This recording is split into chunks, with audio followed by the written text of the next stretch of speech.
وعن wanaagsan idil ahaantiin badawadayaal meel ka soo adiga la socotaan halkan waa Sima TV kuna soo dhawaada qodobada wararka ugu waaweyn warwixii deegaanka dalka iyo dibadda idinka hayo magaalada Jigjiga ee caasimadda dawladda deegaanka Soomaalida ayaa markii ugu horeysay laga daafuray dhismaha xarunta baabuurta ku shaqeeya korontadu ay ka dab qaadan doonaan Professor Brooke Haley oo ah khabiir ku takhasusay siyaasadda iyo xiriirka caalamiga ayaa sheegay in Ethiopia أو بهانتها مريبيود وربحنا idinka ayaa qodobada warka aad ku maqli doontaan dalka dibadiisana waxa kamid ah toddobaadkii ugu dambeeyay 170 qof ayaa u geeriyooday cudurka duumada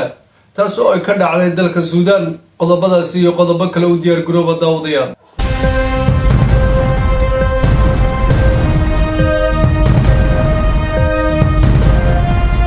وهاجاك داوديال marka la isma qalaado xiiso badan idil ahaantiinba meel ka soo adiga la socotaan halkani waa Sima TV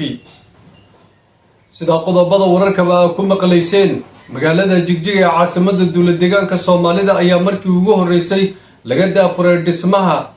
xarunta baabuurta ku shaqeeya korontada ay ka dab qaadan doonaan wariye Seenab Axmed ayaa warbixintaasi noo eegaysa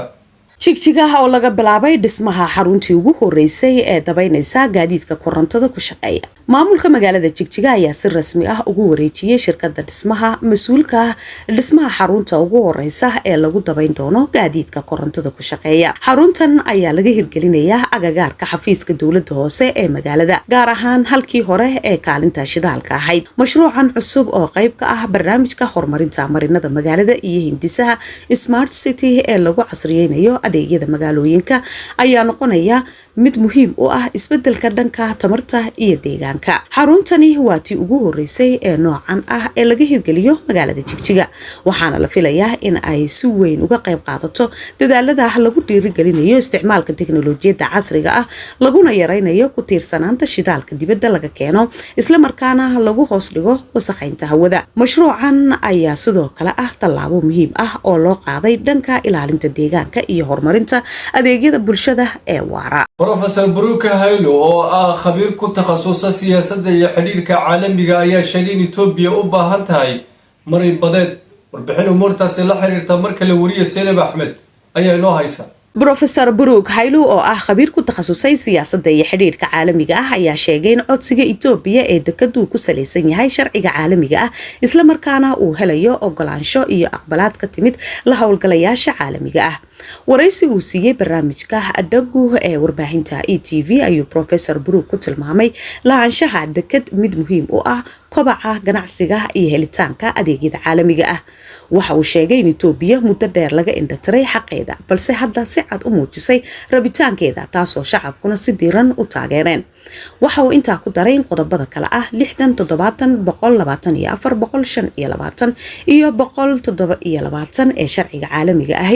si cad u taageerayaan sheegashada Ethiopia asagoo tusaale u soo qaatay heshiiska Uganda iyo Tanzania ee ku saabsanaa wada shaqaynta dekedaha iyo dhismaha kaabayaal muhiim ah professorku wuxuu sidoo kale tilmaamay in shirkii saddexaad ee badda cas iyo gacanka cadmeed ee Addis Ababa lagu cadeeyay mowqifka Ethiopia asagoo xusay in codsigan yahay mid nabadeed oo waafaqsan heshiiskii 1982 ee qaramada midoobay ee la dhaqan galiyay 1994 ugu dambeyn wuxuu ugu baaqay beesha caalamka in ay taageeraan dadaalka Ethiopia ee ku aadan helitaanka badda iyada oo la xoojinayo mabda'a isdhaafsiga danaha wali warka aad kala socotaa waa telefishinka Sima TV markana wararka dalka dibadiisa toddobaadkii ugu dambeeyay 170 qof ayaa u geeriyooday cudurka duumada taas oo ka dhacday dalka Suudaan warbixintaasi markale waxaa noo eegaysa wariye Seenab Axmed wasaaradda caafimaadka ee dalka Suudaan ayaa talaadadii shaacisay in cudurka daacuunka uu toddobaad gudihii dalka ku dilay 172 qof iyadoo xaaladdu ka sii darayso gobollo badan oo dagaalku hafeeyay war-saxaafadeedka wasaaradda ayaa lagu sheegay in 2700 qof oo cudurku ku dhacay toddobaad gudihii iyadoo 90% kiisaskaasi laga diiwaangeliyay gobolka Khartoum gobolkaasi ayaa wajahaya xaalad bini'aadanimo oo aad u liidata kadib markii ay hakad galeen adeegyada korontada iyo biyaha sababo la xiriira dagaalka u dhaxeeya ciidamada militariga iyo kuwa gargaarka degdega ah ee RSF sida lagu sheegay tirakoobkii ugu dambeeyay ee wasaaraddu soo saartay guud ahaan kiisaska daacuunka ee laga diiwaangeliyay dalka ayaa gaaray 6,993 waxaana cudurkaas ku dhintay 632 qof. bishii August 2024 dowladda Suudaan waxay cudurka daacuunka ku dhawaaqtay inuu yahay cudur faafa.